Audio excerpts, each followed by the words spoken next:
అష్టముఖి వేదసఖి స్వరూపాదిష్టిని అచలతత్వ అసురగుణనాశిని నిశ్చల నివాసిని విరాగిని వేదసార బోధిని బ్రహ్మోపాసిని సృష్టి వీక్షణి స్థితిదర్శిని బ్రహ్మలయకారిణి ప్రకాశదర్శిని ప్రళయరక్షిణి ప్రమోదరూపిణి శత్రునాశిని సౌఖ్యదాయిని సాధక సంరక్షిణి ధర్మబోధిని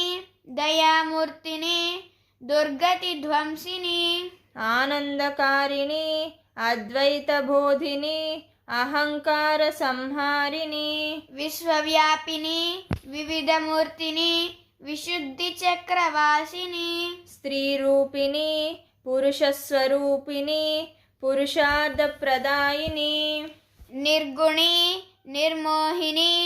నిర్గుణ చక్రధారిణి మోక్షసిద్ధిని భవమర్ధిని సకల జగజ్జనని భవమర్దిని భవవీక్షణి బ్రహ్మముద్రిని భవశాసిని భవవాసిని జ్ఞానశూలధారిణి చతుర్వేదిని చతుర్యుగకారిణి తిమిర ప్రచండిని బ్రహ్మయోగవర్ధిని వ్యర్థబీజనాశిని బీజాక్షరబోధిని భవసిద్ధిని భవసాక్షిని